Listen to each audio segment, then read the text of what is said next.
how many of you are dealing with uncertainty right now in an area of your life where you are trying to figure out whether the doubt that you have is something that you should pay attention to as caution or step forward because God is calling you to have faith? This will help you. I can't tell you exactly right or wrong in this, but I can give you a picture, and here's the picture. They cried out to the Lord, verse number 10. They cried out to the Lord. That sounds good. That's what you're supposed to do, right? Very emotional, and they should be. Now, I'm not minimizing their situation here, but watch how quickly they forget what God just did in delivering them.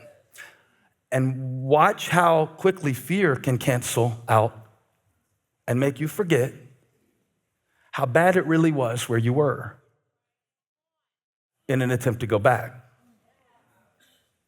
They said to Moses, is it because there are no graves in Egypt that you've taken us away to die in the wilderness? What have you done to us in bringing us out of Egypt? Is this not what we said to you in Egypt? Leave us alone that we may serve the Egyptians. For it would have been better to serve the Egyptians than to die in the wilderness, would it? Fear will make you think that. Depression will make you think that.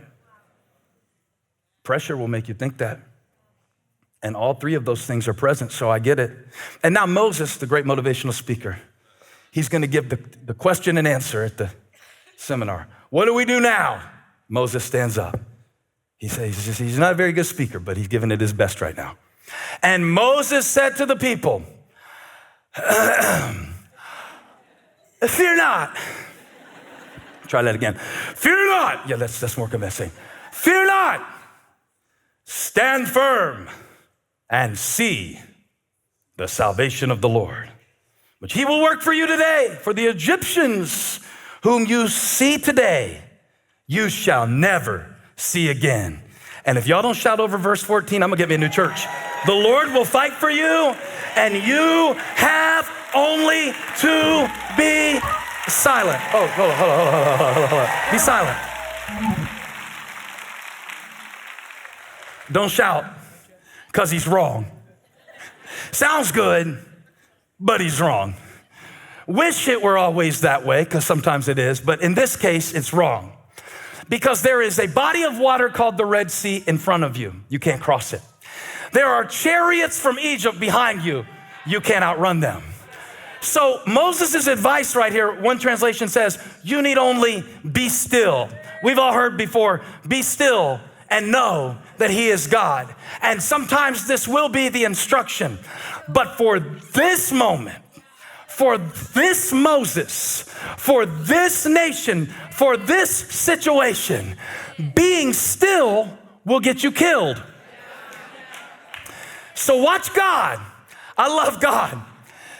Then the Lord said to Moses, why do you cry to me? Well, that's not very nice, Jehovah Jireh. You're supposed to be my provider. I'm crying to you because you're Jehovah Nissi, my banner.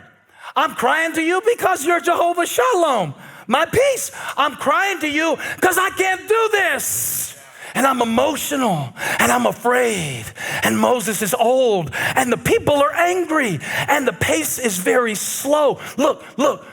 If you travel with 5 kids, allot an extra 2 hours to get across town. If you travel with 2 million, this isn't gonna happen very fast. And the Lord said to Moses, I know you got a lot on you and I know it seems impossible, but why do you cry to me? Tell the people of Israel to go forward. You are not going to fix this with emotions. Okay. So Moses, Mosetta, I want to preach to all genders and people and all that. Whatever it is that you're looking at right now, I want you to know something about emotions. They can be helpful guides to get us to a certain place. But sometimes sitting with the emotion endlessly just creates more of what you are asking God to take you out of. And the only way to deal with it is to go through it. Is to go through it. And that's what God told Moses. He said, you can cry about this all day. We can pray about it. You can study a verse about it. You can quote about it. You can do all of that. But the only way for us to deal with this is for you to tell the people to go forward. And then there's one more instruction that he gives Moses that I thought was significant and really kind of silly in the face of the challenge at hand. He said, verse 16, lift up your staff and stretch out your hand over the sea and divide it, that the people of Israel may go through the sea on dry ground. Oh, well, that will totally work.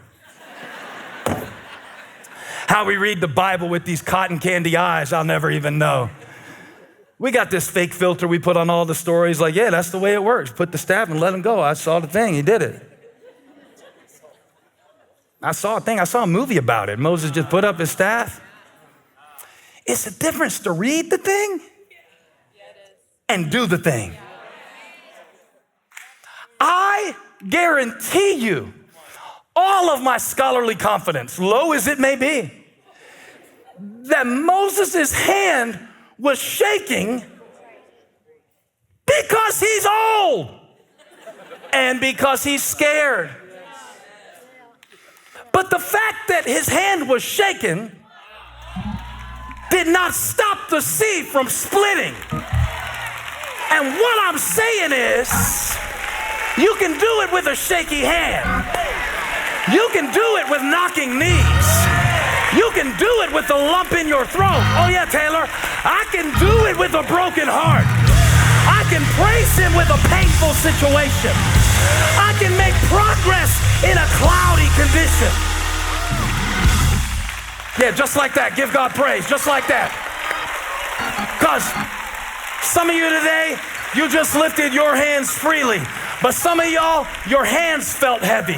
And I keep meeting people and they say, well, when I really feel like it, then I'll praise God. Because sometimes I don't want to fake it and come to church and sing, God, you've been so good to me, because I don't really feel like he's been good to me. But I realized something in the spirit, that praise is a pushback. Yeah. Praise is a pushback. Praise is how I tell the Red Sea, you stand here, you stand there. Praise is how I tell my doubt, you stand here, you stand there. And even if I stretch my hand shaky, it's the motion that matters. You think you need a better staff? The best staff can't split a sea. Stop thinking you need an external upgrade. All you need is an internal commitment to God, that I will step out not just when I feel something, not just when something good happens to me, not just when I have a good idea. I'll step out with a bad idea and buff it till it shines. Telling you, the most important skill is right here, because I don't see anywhere in the text. Maybe you do. You can go study it and write me an email about it. If their feelings changed. When did their feelings change? They're still mad at Moses. Moses is certainly mad at them. Because everything I do for my kids that they don't thank me for, I get mad at. And this is a pretty big thing he did for them to get them out. And I think sometimes we stay stuck in resentment. And then we let what's called the root of bitterness keep us anchored to situations that we can move through. And everything you feel God knows about, and everything you feel God cares about, and everything you feel God is comfortable in the presence of. But you have to let it move through you by moving through it. If you always surrender to it, you never gain strength or freedom. Whatever it is. But God, what do you mean? Look at the verse. One whole word God gave me here that I think is going to be so powerful for somebody. I don't want to forget to say it. He said, if you be still, you get killed. But that wasn't the word. This is the word. Why you tell me about this problem? Tell the people of Israel to go forward. And I thought to myself, wait a minute. They're on foot. the chariots have wheels. They have children. All of the people chasing them are fighting each other. You ever feel like there's nothing you can do to catch up now? Like you are so far behind in your life that even if I run as fast as I can, all this I have to drag behind me.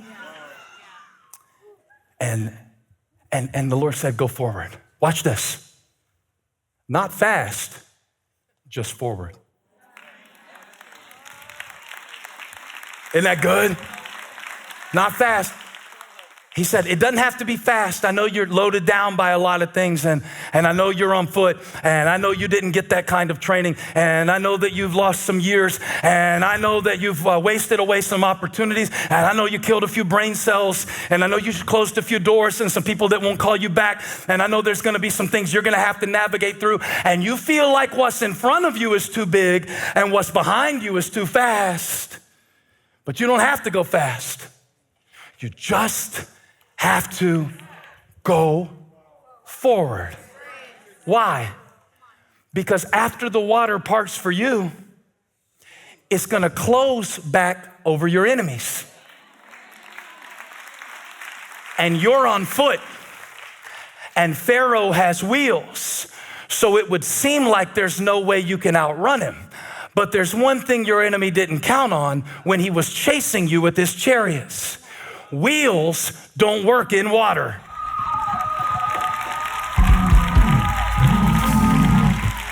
If Pharaoh was gonna chase you, he should have brought a boat, because what he didn't count on is that when you do help me preach before I have a cardiac arrest in front of 2,000 people. God said, I'm not looking for you to be fast enough. I'm not looking for you to make up for time that you lost. I'll make up the time you lost. I'll redeem the years that the cankerworm has eaten. I'll deal with your past. I'll deal with your credit. I'll deal with your boss. I'll deal with the market. I'll deal with the... High five, 7 people say wheels don't work in water. Wheels don't work in water. When you get out here in faith, there's not a thing the devil can do to drag you back, because wheels don't work in water. You hear what I'm saying? I don't have to be fast. I just got to move forward, because your stuck wheel can't catch my slow feet.